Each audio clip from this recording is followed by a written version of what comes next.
హిమాలయాలు లక్షల ఏళ్ల క్రితం మొదలైన ఒక మహా నిర్మాణం. ఈ నిర్మాణం ఇంకా కొనసాగుతూనే ఉంది.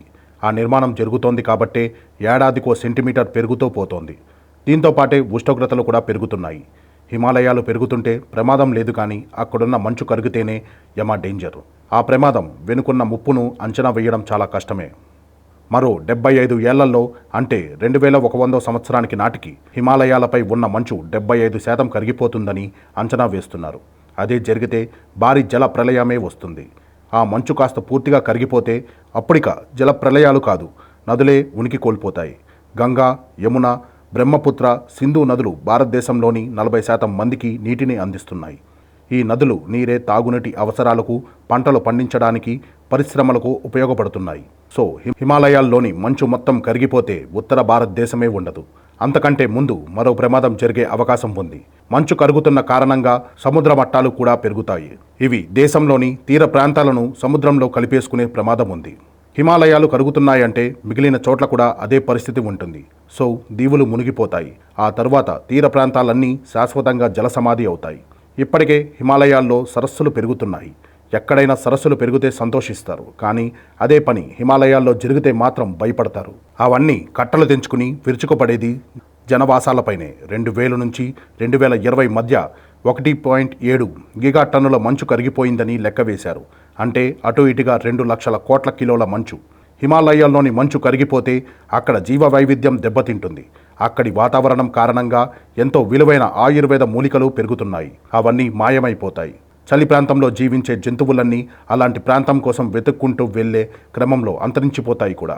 సాధారణంగా హిమాలయాల వంటి ప్రదేశాల్లో ఉష్ణోగ్రతలు 1% పెరగడమే ప్రమాదం.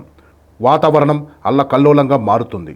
అలాంటిది 2 డిగ్రీల ఉష్ణోగ్రత పెరిగింది. దీనికి కారణం ఆధ్యాత్మిక పేరుతో పెరుగుతున్న పర్యాటకం. అక్కడికి వెళ్లే వారికి సౌకర్యాలు కావాల్సి వచ్చింది. రోడ్లు, సొరంగాలు, బిల్డింగులు, బ్రిడ్జీలు ఎడాపెడా కట్టేశారు. నిర్మాణాలకు, నిర్వహణకు కరెంటు కావాల్సి వచ్చింది. అంతే, అక్కడే భారీ జల విద్యుత్ కేంద్రాలు నిర్మించారు. ఎక్కడైనా సరే నిర్మాణాలు జరిగితే ఆటోమేటిక్గా ఉష్ణోగ్రతలు పెరుగుతాయి. దీనికి తోడు అక్కడి వాతావరణం కాలుష్యమయం అవుతోంది.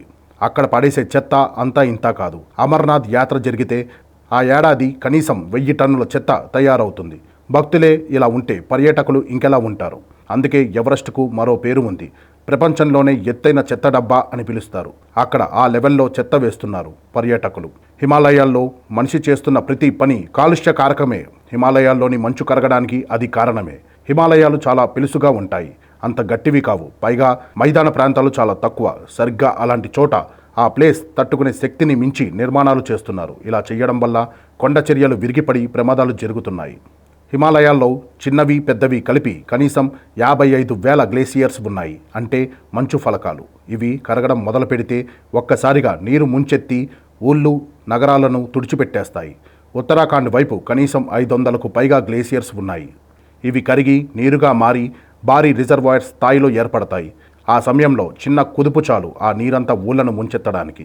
ఉత్తరాఖండ్లోని చమోలీలో జలప్రలయం రావడానికి కారణం ఇలా మంచు కరగడమే. ఇలా కరిగిన మంచు అంతా ధౌలిగంగా నదిలో చేరింది. ఈ నది నీటి మట్టం పెరిగి ఒక జల ప్రళయమే సృష్టించింది. దాని కారణంగా ఋషిగంగా అనే డ్యాం కట్టలు తెంచుకుంది. అక్కడ జల విద్యుత్ ప్రాజెక్టు సైతం కొట్టుకుపోయింది. అందులో పనిచేస్తున్న 170 మంది గల్లంతయ్యారు. రైనీ అనే గ్రామం నీట మునిగింది. పాకిస్తాన్లో కని విని ఎరుగని స్థాయిలో వరదలు రావడానికి కూడా హిమాలయాల్లోని హిమానీ నదాలు కరగడమే. అప్పట్లో కనీసం 20 డ్యాముల పైనుంచి నీరు ప్రవహించింది. చిన్న గ్లేసియర్స్ కరిగితేనే ఇంత ప్రమాదం జరిగితే హిందూ కుష్ ప్రాంతంలో ఏకంగా 54,000 గ్లేసియర్లు ఉన్నాయి. ఇవన్నీ దాదాపు 60,000 చదరపు కిలోమీటర్లు పరిధిలో ఉన్నాయి. అవన్నీ కరిగితే జరగబోయే ప్రళయం ఊహకైనా అందుతుందా? అసలు ఆ ప్రమాదం దిశగా ఎవరైనా ఆలోచించారా? ఒకప్పుడు హిమాలయాల్లో చాలా తక్కువ ఎత్తులోనే మంచు కనిపించేది. 1976లో హిమాలయాలకు వెళ్ళినప్పుడు 4,900 మీటర్లు ఎత్తు చేరేసరికి మంచు రేఖ కనిపించేది. 2006లో వెళ్ళినప్పుడు 5,200 మీటర్లకు వెళ్తే గానీ మంచు కనిపించలేదు. అంటే మంచు 300 మీటర్లు తగ్గిపోయినట్టే కదా. మంచు కరిగితే ఏమవుతుందిలే అని అనుకుంటాం, కానీ ఈ మధ్య లాస్ ఏంజల్స్ నగరం ఎంత పెద్దగా ఉంటుందో అంత పెద్ద మంచు ఫలక కరిగిపోయిందట అంటార్టికా ధ్రువ ప్రాంతంలో. ఆ నీరంతా ఏమవుతుంది? చివరికి సముద్రంలోనే కలుస్తుంది. అంటే సముద్ర మట్టం పెరుగుతుంది. దీనివల్ల తీర ప్రాంతాలకు ముప్పు తప్పదు. హిమాలయాల్లో గంగోత్రి అనేది కూడా ఒక గ్లేసియరే. ఇది ఎంత పెద్దది అంటే ఆ గంగోత్రి అనే గ్లేసియర్ నుంచే గంగా నది, యమునోత్రి అనే ప్రాంతంలో యమునా నది, ఇక్కడ ఉండే సరస్సు నుంచి సట్లాజ్ నది పుట్టుకొచ్చాయి. గంగోత్రి గ్లేసియర్ అంత పెద్దది. జీలం నది, బ్రహ్మపుత్ర, సింధు కూడా ఇలాంటి గ్లేసియర్స్ కారణంగా పుట్టినవే. రేపొద్దు ఈ గ్లేసియర్స్ కరిగిపోయాయంటే అర్థం గంగా, యమున, సట్లజ్ నదులు కనుమరుగవుతాయనే కదా. హిమానీ నదాలు కరిగిపోతే ముందుగా జరిగేది జలప్రలయం, ఆ తర్వాత వచ్చేది కరువు. గ్లేసియర్స్ లేకపోతే వాటి నుంచి వచ్చే జీవనదులన్నీ అంతరించిపోతే ఇక మిగిలేది కరువు కాక మరేమిటి. అయితే 2050 వరకు గంగా, బ్రహ్మపుత్ర, సింధు నదుల్లో నీరు ఉధృతంగా ప్రవహిస్తుంది. ఇది సంతోషించాల్సిన విషయం కానే కాదు. ఎందుకంటే మంచు ఆ స్థాయిలో కరిగిపోతున్నందుకు నిజంగా బాధపడాలి. 2050 తరువాత నుంచి క్రమంగా ఆ నదుల్లో నీటి ప్రవాహం తగ్గుతూ వస్తుంది. 2100 సంవత్సరం వచ్చేసరికి జీవనదులు పూర్తిగా ఎండిపోతాయి. హిమాలయాల్లోని మంచు కరిగిపోతే జరిగే ప్రమాదం ఇదే.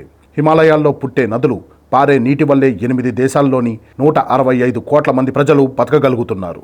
ఈ 165 కోట్ల మందికి తాగునీరు, సాగునీరు అందిస్తున్నది మన హిమాలయాలే. ఆ హిమాలయాలే భారతదేశాన్ని కాపాడుతున్నాయి.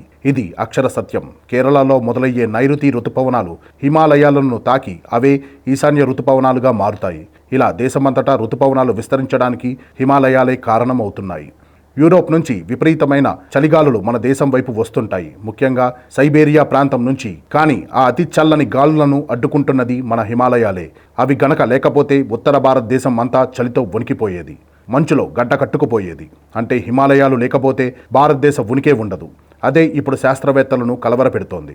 అందుకే పాలకులు కూడా తక్షణం దీనిపై దృష్టి సారించాల్సిన అవసరం ఉంది. హిమాలయాల సంరక్షణకు అనుగుణంగా తక్షణం కార్యాచరణ ప్రణాళికలు అమలు చేయాలి.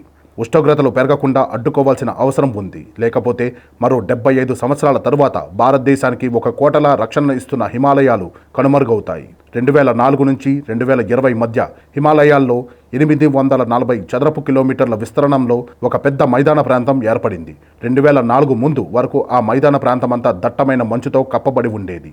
2100 సంవత్సరం నాటికి హిమాలయాల్లోని 75% మంచు కరిగిపోతుందనే చెప్పాలి. టిబెట్లో ఏర్పడిన సింధు నది వల్ల పాకిస్తాన్ ఏకంగా 90% ఆహార ఉత్పత్తులను తయారు చేసుకోగలుగుతోంది.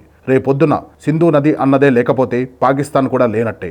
అందుకే పాకిస్తాన్ ఇప్పుడు టెన్షన్ పడుతోంది. నిజానికి హిమాలయాల వల్ల 8 దేశాల లాభం పొందుతున్నాయి. వీటి సంరక్షణ బాధ్యత అన్ని దేశాలది అని మర్చిపోకూడదు. కానీ పాకిస్తాన్ ఈ విషయంలో ఇంకొంచెం ఎక్కువగా శ్రద్ధ చూపాలి. లేదంటే దానికి డేంజర్ బెల్స్ మోగుతున్నట్టే. హిమాలయాల్లో మంచు కింద ఏముందో తెలియదు కానీ ధ్రువ ప్రాంతంలో సూక్ష్మ క్రిములు, బ్యాక్టీరియా పెద్ద మొత్తంలో ఉండొచ్చని చెబుతున్నారు. మంచు కరిగి ఆ వాతావరణానికి డీకంపోజ్ అయితే అదే ఉష్ణోగ్రతలను మరింత పెంచుతుంది. ఇక్కడ మరో ప్రమాదం కూడా ఉంది.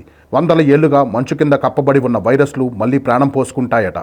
అదే జరిగితే కొత్త వైరస్లు మనిషిపై దండెత్తే అవకాశం ఉంది. ఒకవేళ ఆ ప్రమాదం ధ్రువ ప్రాంతాల్లో కాకుండా హిమాలయాల్లోనే జరిగితే, ఇప్పటికైతే అలాంటి ప్రమాదం ఉందని ఇప్పటి వరకు కనుక్కోనంత మాత్రాన అక్కడ ఆ ప్రమాదం లేదని చెప్పలేం. హిమాలయాల్లో మంచు కరగడం ఈ విధంగా కూడా ప్రమాదకరమే అని చెప్పాలి. అందుకే ప్రభుత్వాలు ఇప్పటికైనా హిమాలయాల పరిరక్షణకు నడుం బిగించాలి. హిమాలయాలు రక్షణకు కార్యాచరణ ప్రణాళికలు తక్షణమే అమలు చేయాలి. అప్పుడే ముప్పు నుంచి కొంతైనా తప్పించుకోగలం.